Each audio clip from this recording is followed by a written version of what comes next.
जब समाज को, राष्ट्र को यह बीमारी हो जाती है कि इतिहास की भूलों को भूल जाना चाहिए, माफ कीजिएगा, इतिहास उन्हें भी भूल जाता है। जितना सच बोलेंगे उतनी ही इस देश में इंटॉलरेंस बढ़ेगी। कुछ लोगों को इंटॉलरेंस नेगेटिव शब्द लगता है। अगर भारत राष्ट्र इंटॉलरेंट होने से बचता है तो गली गली, मोहल्ले मोहल्ले, घर में इंटॉलरेंट पैदा हो जाए। 2022 के भारत में इतने सच बाहर निकल रहे हैं, उनको समझ में नहीं आ रहा किसको छुपाएं, किसको रखें। और सच जब पूरी ताकत से खड़ा हो जाता है और आप यादव, ठाकुर, ब्राह्मण, बनिया नहीं होते और आपकी शक्ति इतनी ताकतवर होती है और आप उसका सामूहिक प्रदर्शन करते हैं, तो इस देश में लोग कुर्ते के ऊपर भी जनेऊ पहनने लगते हैं।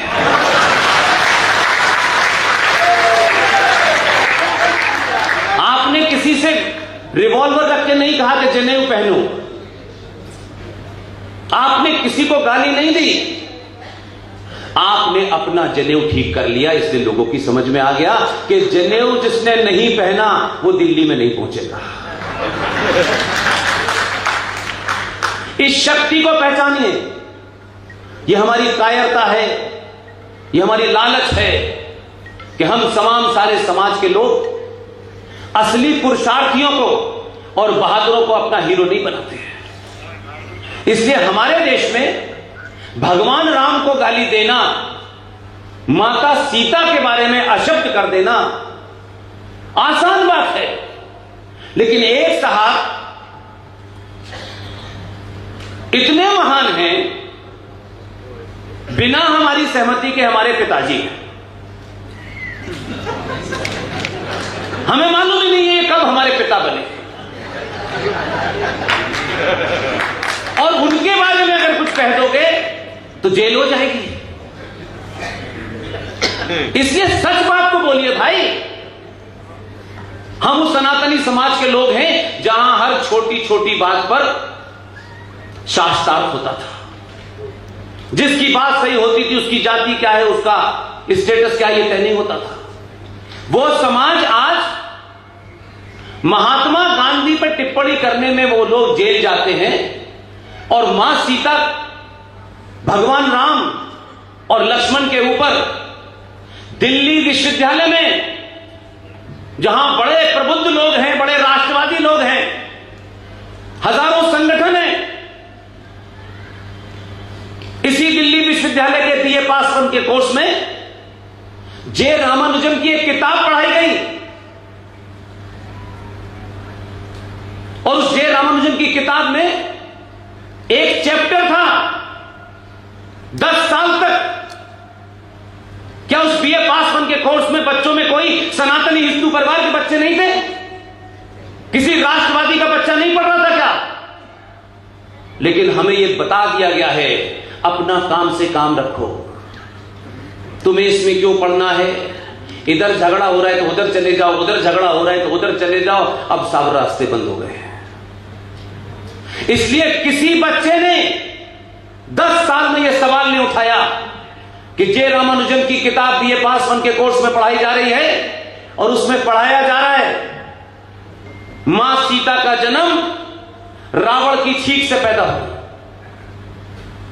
भगवान राम के भाई लक्ष्मण जी के सीता जी से नाजायज संबंध थे।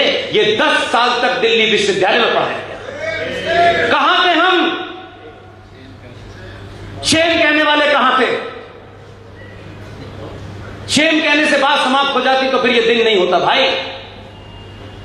हम सब स्वार्थी हैं।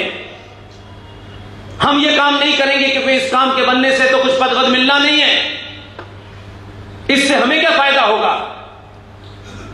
जब समाज इतना स्वार्थी हो जाता है तो जिनकी दिन रात पूजा करता है, जिन्हें अपना आराध्य भगवान मानता है, उनको भी लोग गाली देते हैं तो चुप हो जाते हैं, क्योंकि डर ये लगता है कि बोलने से कुछ नाराज हो जाएंगे।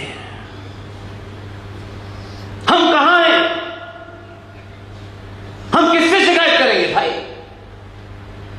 उसके लिए बाकायदा एक जंग लड़ी गई सुप्रीम कोर्ट तक लोग गए और फिर वो किताब हटी। तो इतने लंबे समय तक दिल्ली विश्वविद्यालय में एक किताब हटाने के लिए लगा और 150 साल तक आप भगवान राम का सर्टिफिकेट दे रहे थे, रोज बताते थे, कोर्ट रोज बैठती थी और कोर्ट भी कमाल की है, नवरात्रों में कोर्ट बंद हो जाती है और उसके बाद 9 दिन की छुट्टी और फिर कोर्ट खुलती है और जज साहब कहते हैं राम के बारे में बात करते हैं। ये राम का कंफ्यूजन भी हमारे दलाल नेताओं के कारण हुआ है। इसलिए मैं आपसे कोई बात रिटोरिक्स में भावनाओं से बह के नहीं कहता। न मुझे आपसे वोट चाहिए, न जीवन में कभी कभी कहीं किसी हिंदुस्तान के इलाके में वोट मांगने आऊंगा। भारत का संविधान, जिसकी सुबह से लेकर शाम तक हम शपथ लेते हैं, उस संविधान को भी हमने नहीं देखा, न पढ़ना चाहते हैं, न जानना चाहते हैं, और जान भी जाते हैं तो कहते हैं ऐसे इशू से क्या फायदा होगा, कोई ऐसा इशू बताओ जिससे हमें कुछ लाभ हो।